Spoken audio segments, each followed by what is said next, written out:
Ayer por la noche tuvo lugar una transmisión en directo en el canal de Antonio David que ha generado un sinfín de comentarios y reacciones en redes. El contenido giró en torno a la reciente resolución judicial en la que María Patiño ha sido exonerada, al menos provisionalmente, ya que hablamos de una primera sentencia, del proceso legal en el que se encontraba involucrada. Durante el programa, participaron varios invitados relevantes, pero uno de los momentos más comentados fue la intervención del abogado Iván Hernández, quien representa legalmente a Antonio David y ofreció un análisis jurídico detallado de lo que significa realmente esta decisión judicial. Lo interesante es que la narrativa que se ha ido construyendo en torno a este fallo no coincide del todo con lo que dice el texto oficial de la sentencia, y eso es justo lo que se intentó esclarecer durante la emisión. En un punto del directo, se decidió reproducir un fragmento en el que la propia María Patiño, con bastante seguridad y rotundidad, afirmaba haber salido victoriosa del proceso legal. Según sus palabras, el fallo judicial la absuelve completamente, dejándola libre de cualquier tipo de responsabilidad penal por los hechos denunciados.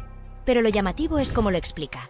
Asegura que no ha cometido delito alguno porque simplemente estaba compartiendo una opinión, y que además ya había rectificado públicamente en el mismo programa donde inicialmente se hicieron los comentarios sobre Antonio David. Esa declaración, como era de esperar, provocó la inmediata reacción del abogado Hernández, que quiso puntualizar lo que a su juicio son tergiversaciones, o al menos, interpretaciones muy interesadas por parte de Patiño. Lo primero que destacó el abogado fue que, aunque la periodista haya salido absuelta en esta primera instancia, eso no implica que la situación esté resuelta ni mucho menos cerrada. A su parecer, existe una tendencia muy clara por parte de algunos comunicadores a adaptar la realidad a su propio beneficio, aprovechando que muchos espectadores no van a leer la sentencia por sí mismos y simplemente se quedan con el titular o el mensaje que les llega a través de la televisión o las redes. En este caso en particular, Hernández recalcó que María Patiño presenta la sentencia como si fuera una prueba de su inocencia total, cuando lo que en realidad hace la jueza es acotar su responsabilidad penal dentro del marco de los hechos, sin entrar a valorar el daño mediático y social que sí se ha producido. Uno de los elementos que más controversia ha generado es la frase en la que la presentadora menciona que la jueza reconoce que si una persona, en este caso Antonio David, es percibida públicamente como maltratador, esa visión no puede atribuirse a un programa ni a ella misma como conductora, sino a una opinión social construida previamente. Esta interpretación ha sido duramente criticada porque se considera que abre la puerta a una peligrosa justificación, la de difamar a alguien bajo la excusa de que ya lo dice todo el mundo. El propio Iván Hernández fue muy tajante en este punto, asegurando que es inadmisible que en una sociedad democrática se normalice llamar a alguien maltratador sin una condena firme simplemente porque exista una percepción generalizada o porque ciertos sectores mediáticos se han encargado de sembrar esa imagen. Otro matiz importante que se abordó en el directo es que quien en realidad introduce la idea de que Antonio David es conocido socialmente como maltratador no es la jueza, sino el propio demandante, que en sus declaraciones reconoce que esa etiqueta se le ha colgado a raíz de años de exposición mediática constante y de ser objeto de determinadas campañas públicas. Es decir, el fallo judicial no está legitimando esa percepción, como intenta hacer ver María Patiño, sino que recoge que dicha visión existe en el entorno social, lo cual es una diferencia sustancial y que no puede pasarse por alto. Convertir una percepción en una justificación legal es muy peligroso, y esa es precisamente una de las razones por las que se está preparando una apelación para llevar el caso a la siguiente instancia judicial. Durante el programa también se hizo un llamamiento a que los espectadores consulten por sí mismos la sentencia, ya que ha sido publicada en varios medios y algunos canales de YouTube la han desgranado paso a paso. La recomendación fue clara. Antes de formar una opinión basada en declaraciones televisivas o titulares manipulados, lo más sensato es acudir a la fuente original y leer con atención lo que verdaderamente se dictó en el juzgado. El propio Antonio David y varios creadores de contenido ya lo han hecho, y coinciden en que la interpretación de Patiño es, como poco, interesada y sesgada. Uno de los momentos más intensos, y sin duda, más comentados del directo fue cuando se reprodujo un fragmento de audio en el que María Patiño, con su tono característico, mezcla de seguridad, énfasis dramático y un discurso muy elaborado, aseguraba ante las cámaras que la jueza había validado por completo su postura, eximiéndola de cualquier responsabilidad por las declaraciones que hizo en su programa. En ese mensaje, Patiño se presenta no solo como libre de culpa, sino casi como una víctima malinterpretada, insistiendo en que lo que expresó en su momento no fue más que una opinión personal, una valoración subjetiva que, según ella, no debería tener consecuencias legales porque no tenía intención de dañar. Lo relevante, sin embargo, no es solo lo que dice, sino cómo lo dice, con un lenguaje cuidadosamente construido que busca legitimar su actuación como periodista, amparándose en el derecho a la libertad de expresión. Y es ahí donde interviene el abogado Iván Hernández para poner las cosas en su sitio desde el punto de vista jurídico. En su intervención, Hernández fue contundente al desmantelar esa defensa que Patiño intenta levantar, señalando que no basta con decir que algo es una opinión para que automáticamente quede despojado de responsabilidad legal o moral. Muy al contrario, explicó que cuando una persona ocupa una posición de visibilidad mediática, como es el caso de Patiño, sus palabras tienen un alcance y una influencia enormes. No está hablando en una cena privada, ni compartiendo su opinión con amigos en un entorno informal. Está hablando en televisión, en horario de máxima audiencia, en un programa de alto impacto, con una audiencia que muchas veces toma esas palabras como verdades absolutas. Hernández recalcó que en el contexto de los medios, las palabras no son inocentes, y menos aún cuando hacen referencia a temas tan delicados como el de la violencia de género o el maltrato. Decir en televisión que alguien es un maltratador, aunque se disimule bajo el paraguas de una opinión personal, tiene un peso legal, social y emocional gigantesco. Y aunque en esta primera resolución judicial se haya decidido no condenar penalmente a Patiño, eso no significa que lo dicho haya sido correcto ni que sus consecuencias puedan minimizarse. Este punto abrió paso a una reflexión más amplia dentro del directo. ¿Qué implicaciones puede tener una sentencia como esta a nivel social? ¿Qué mensaje se está enviando si se permite que una figura pública afirme que alguien es un maltratador sin que exista una condena firme, simplemente porque ya existe una percepción generalizada en parte de la opinión pública? Esta idea fue debatida con mucha seriedad y preocupación por parte del abogado y del resto de participantes en el directo, porque lo que está en juego no es únicamente el nombre de Antonio David, sino algo mucho más profundo: el riesgo de que se normalice una forma de linchamiento mediático disfrazado de libertad de expresión. Porque si mañana cualquier comunicador puede justificar haber llamado a alguien maltratador bajo la excusa de que es lo que piensa la mayoría o es algo que se viene diciendo desde hace tiempo, estaríamos abriendo la puerta a una peligrosa cultura del señalamiento sin pruebas, donde el juicio social sustituye al juicio legal. Y eso, como bien se mencionó en el directo, no solo afecta a los famosos. Hoy le ha tocado a Antonio David, sí, pero mañana puede ser tu hijo, tu hermano, tu padre, tu pareja o incluso tú mismo. Esa es la verdadera gravedad del asunto. Porque cuando se permiten este tipo de licencias en la televisión y no se sancionan, aunque sea moral o éticamente, lo que se transmite a la sociedad es que todo vale si tienes un micrófono delante. Y eso destruye lentamente el valor de la presunción de inocencia, el principio de justicia y, sobre todo, la dignidad de las personas. El directo fue concluyendo con una última reflexión por parte del abogado Iván Hernández, quien, lejos de mostrarse derrotado, expresó con firmeza que el equipo legal de Antonio David no considera esta batalla terminada. Aseguró que ya están preparando los recursos correspondientes para apelar esta primera sentencia, y que están convencidos de que hay argumentos jurídicos sólidos para que la resolución sea revisada en una instancia superior. Hizo énfasis en que esta lucha no es solo por la imagen pública de su representado, sino por un principio fundamental: que los medios de comunicación no pueden convertirse en tribunales paralelos donde se decide quién es culpable y quién inocente según la narrativa que más audiencia genere.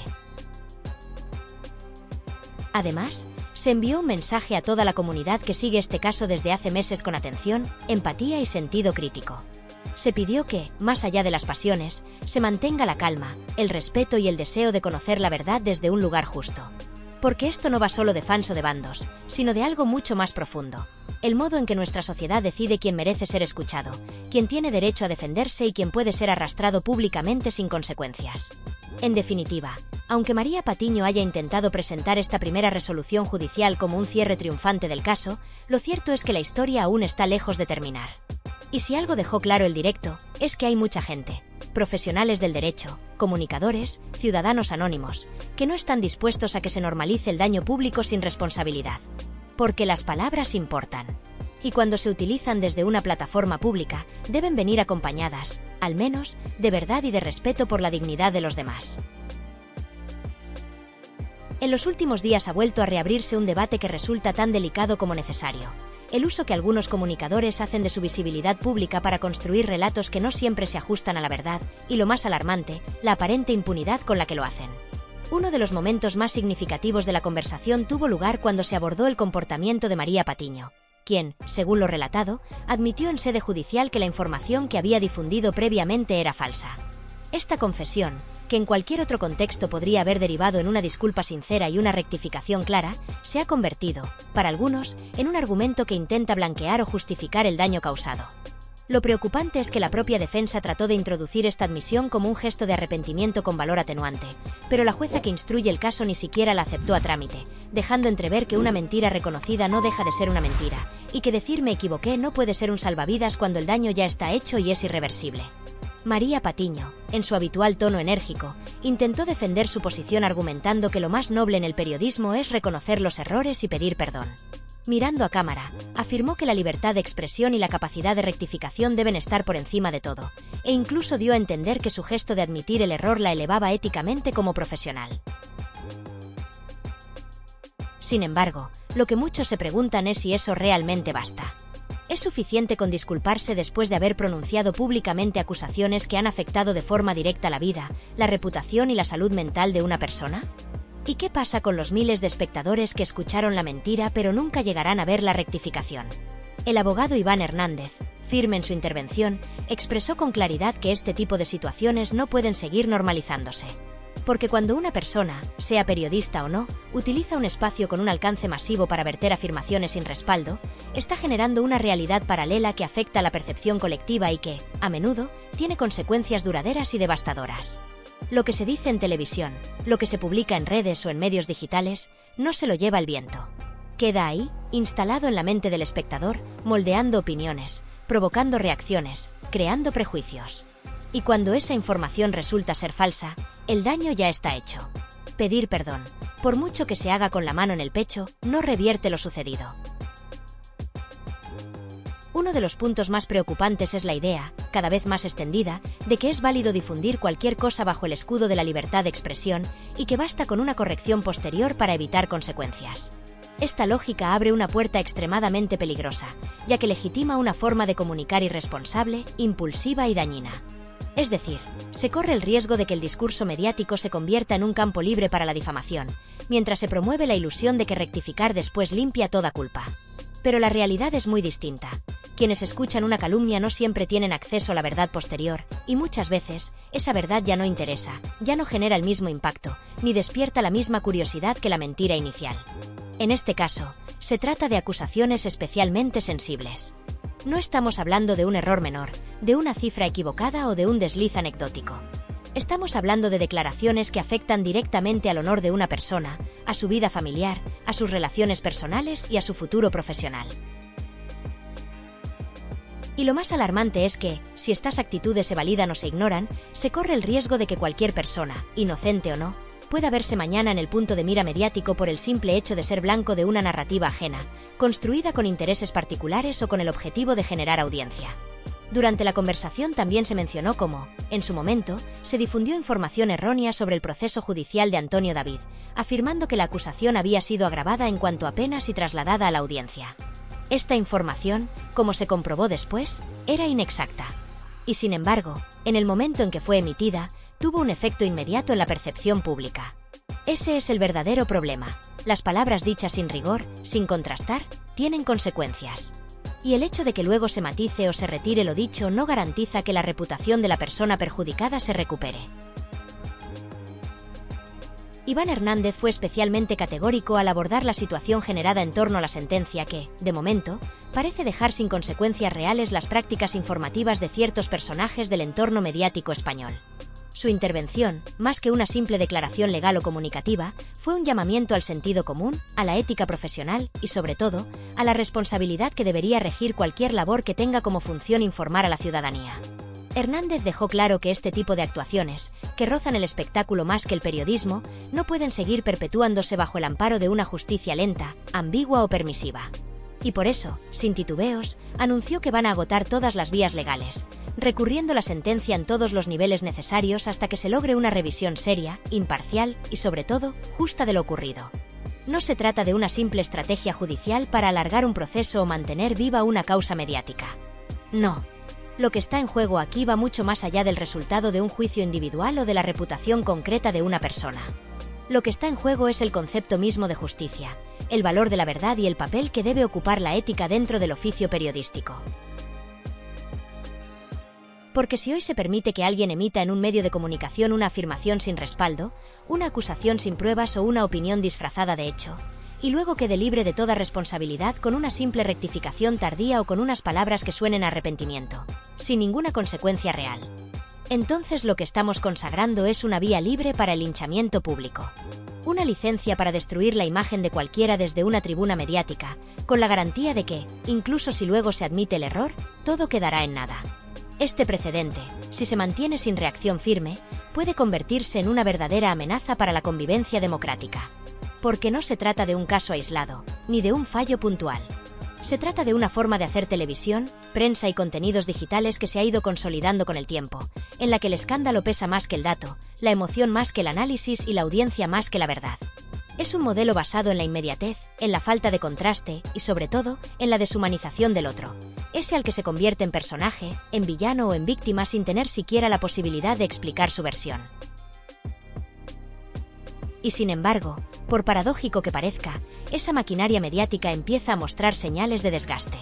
En los últimos meses, muchos de los colaboradores, presentadores y tertulianos que fueron piezas clave en la difusión de informaciones sesgadas, en la construcción de narrativas infundadas o en la repetición constante de versiones sin sustento han ido desapareciendo, casi en silencio, del espacio público.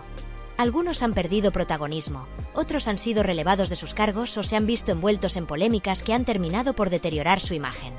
Esta salida paulatina del foco puede interpretarse de muchas formas.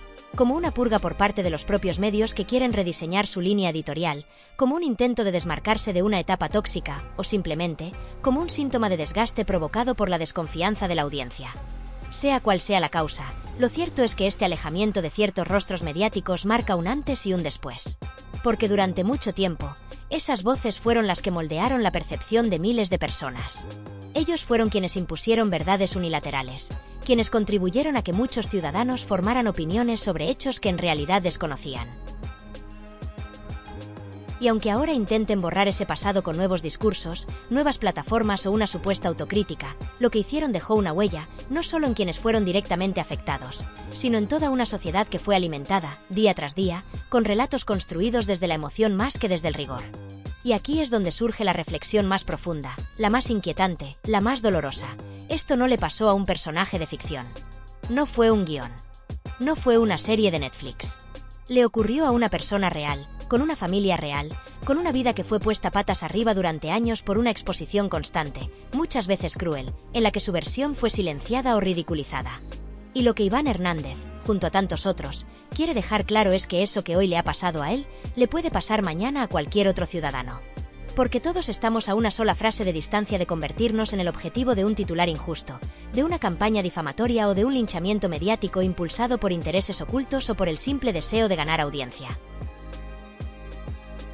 Cuando se rompe la barrera del respeto en el discurso público, cuando se deja de lado el principio básico de presunción de inocencia, cuando se banaliza el daño que pueden causar unas palabras dichas desde un plató con millones de espectadores, entonces lo que estamos perdiendo no es solo la credibilidad de un medio o la imagen de una persona. Lo que está en juego es mucho más grave: la confianza de los ciudadanos en sus fuentes de información, el equilibrio del sistema judicial y la posibilidad misma de que exista una convivencia social basada en la verdad y en el respeto. Y sin embargo, hay quienes intentan ahora redibujar el escenario. Hay quienes quieren hacer pasar una disculpa superficial por un acto de redención. Que insisten en que lo verdaderamente importante es que se reconoció el error, aunque ese reconocimiento haya llegado años tarde, cuando el daño ya era irreversible. Pero no basta con pedir perdón.